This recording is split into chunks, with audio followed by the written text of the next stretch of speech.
यदि आप अपने आप को इतना सक्षम नहीं जान पा रहे हैं कि आप आसन कर पाए, तो आप प्रारंभ में पहले प्राणायाम करें। प्राणायाम में हम सबसे पहले लेंगे लंबी गहरी श्वासों का अभ्यास। लंबी गहरी श्वासों के अभ्यास के लिए आप किसी भी आसन का चयन कर सकते हैं। सुखपूर्वक किसी भी आसन में बैठे। अब दोनों हाथ ज्ञान मुद्रा में रखें। कमर गर्दन सीधी करें, नेत्रों को कोमलता से बंद कर लें। अब गहरा श्वास भरें और गहरा श्वास छोड़ें।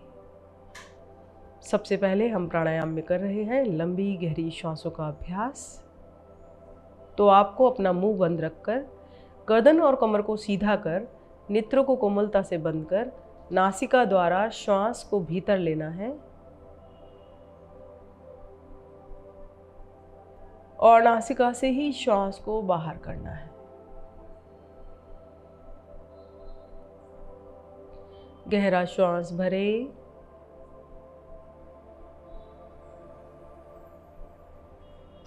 गहरा श्वास बाहर करें।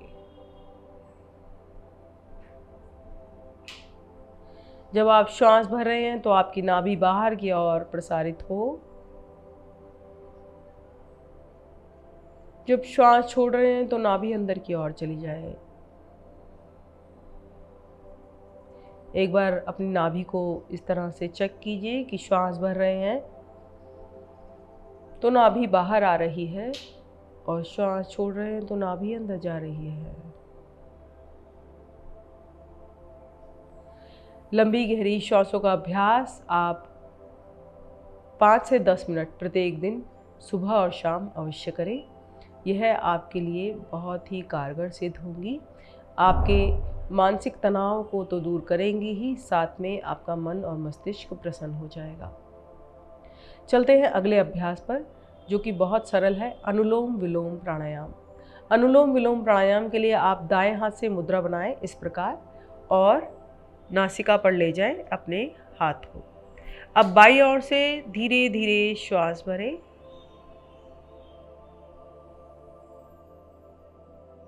अधिकतम भरकर बाईं नासिका को बंद कर लें। दाईं नासिका छिद्र को खोलें, अंगूठे का स्पर्श हटाएं, दाईं नासिका छिद्र को खोलें और श्वास को बाहर कर दें।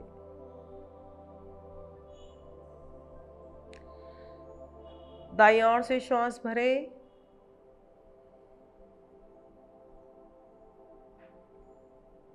छिद्र को हाथ से बंद करें, अंगूठे से बंद करें, बाईं नासिका छिद्र को खोलें और श्वास को बाहर कर दें।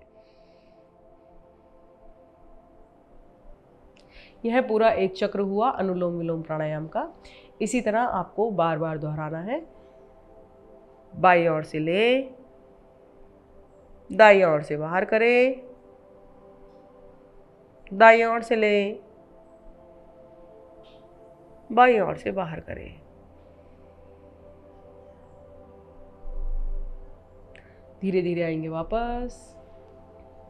इस प्राणायाम के भी आपको 15 से 20 चक्र प्रत्येक दिन करने हैं। जब आप प्रत्येक दिन अनुलोम विलोम प्राणायाम का अभ्यास करेंगे तो आपकी क्षमता बढ़ने लगेगी। अगला अभ्यास हम करेंगे कपालभाति प्राणायाम का। कपालभाति प्राणायाम के लिए आपको दोनों हाथ रखने हैं घुटनों पर, आंखें बंद, कमर गर्दन सीधी। अब तेजी से नासिका से श्वास को बाहर फेंकना है। कैसे?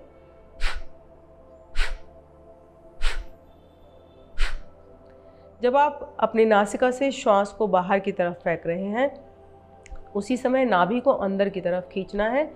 या स्वयं भी इस प्रकार होता है कि जब आप श्वास को तेजी से बाहर की तरफ, नासिका से बाहर की तरफ फेंकते हैं तो नाभि अपने आप स्वतः ही अंदर की ओर चली जाती है। तो करते हैं कपालभाति प्राणायाम का अभ्यास।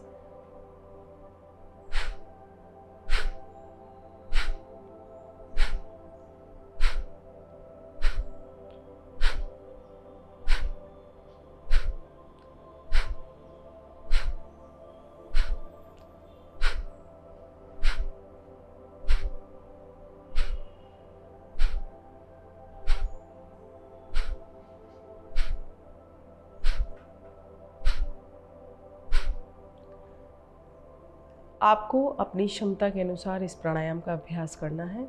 यदि आपको कमर में अधिक दर्द है तो आप दीवार के सहारे बैठ जाएं, फिर एक तकिया लगाएं अपनी लोअर बैक पर और सहारा लेकर तब इस प्राणायाम के अभ्यास को करें।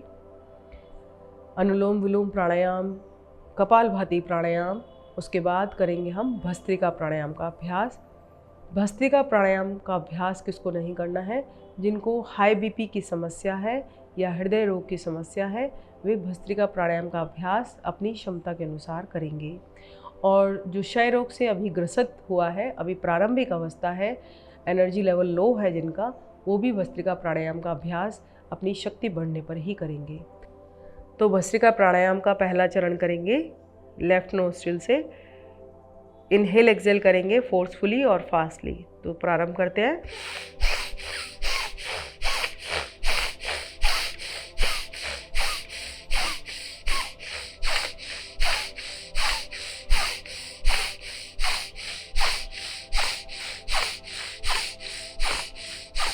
अधिकतम श्वास को भरकर दोनों नासिका छिद्र बंद करें।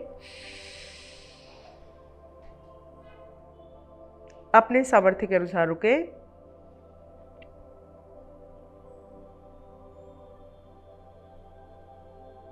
अब राइट साइड से अपना अंगूठे का स्पर्श हटाएं और श्वास को बाहर कर दें। हाथ को नीचे ले आएं। ये हुआ पहला चरण। अब दूसरे चरण के लिए आपको क्या करना है? फिर से प्राणायाम मुद्रा बनानी है। अब इसको आपको राइट नोस्ट्रिल से इनहेल एक्सहेल करना है फोर्सफुली। करते हैं शुरू।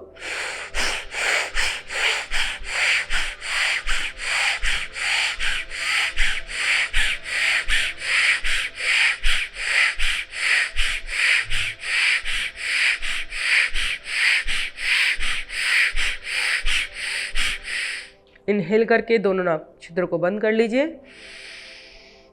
अपनी क्षमता के अनुसार रुके।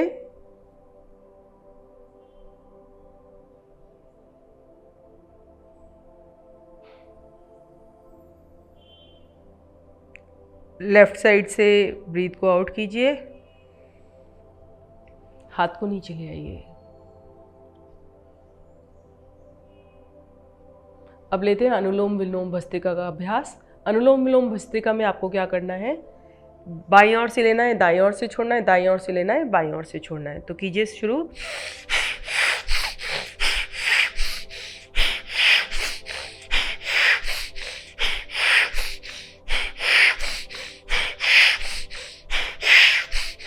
हाथ को नीचे ले आइए, शांत। अब ना श्वास लेना है ना छोड़ना है। चौथा चरण, दोनों नासिका छिद्रों से एक साथ लेना है और छोड़ना है। तो श्वास भरेंगे तेजी से और छोड़ेंगे।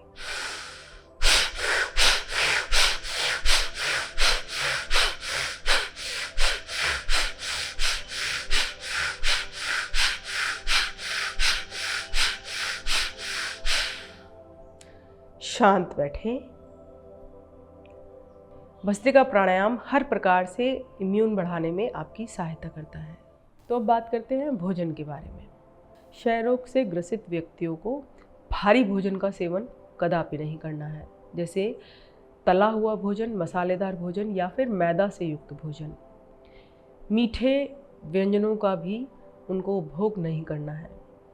आपको क्या खाना है? आपको केला, संतरा, ग्रीन टी, अखरोट, सहजन की फली, आंवला, इस तरह के भोजन को उपयोग में लाना है। इस तरह के पदार्थों को उपयोग में लाना है जो कि आपके शरीर का इम्यून बढ़ाए। आपको कैलोरी युक्त भोजन करना है और आपको प्रोटीन को प्राथमिकता देनी है। विटामिन सी और विटामिन बी से युक्त खाद्य पदार्थ अपने भोजन में आपको ज़रूर शामिल करने हैं। अगर आपको जिंक लेना है तो आप मुनक्का का प्रयोग कर सकते हैं। मुनक्का जो कि बाज़ार में सहजता से उपलब्ध हो जाती है, उसे रात को आप पानी में भिगोएं और सुबह उसे खा लें।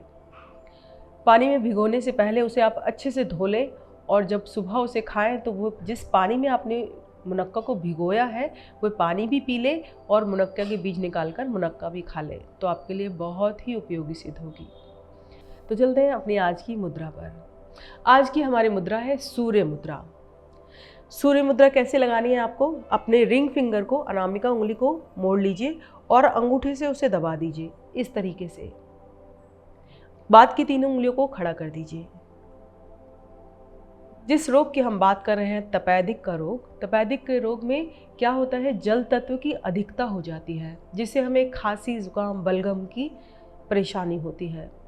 जब आप सूर्य मुद्रा लगाएंगे तो आपकी जो जल की अधिकता है वह दूर हो जाएगी। सूर्य मुद्रा से आपके शरीर में गर्मी बढ़ेगी और आप पूर्णतः स्वस्थ हो जाएंगे। तो सूर्य मुद्रा का उपयोग आपको 25 से 30 मिनट करना है। एक बारी में 5 मिनट या 10 मिनट आप अपनी सुविधा के अनुसार लगाएं और गहरा लंबा श्वास भरें और छोड़ें। तो चलते हैं अपने आज के सुविचार पर। मन की मति के अनुसार कर्म करना ही दुख का कारण है। तो आज की श्रृंखला में इतना ही। मिलते हैं। नमस्कार। PMC हिंदी बदले जीवन।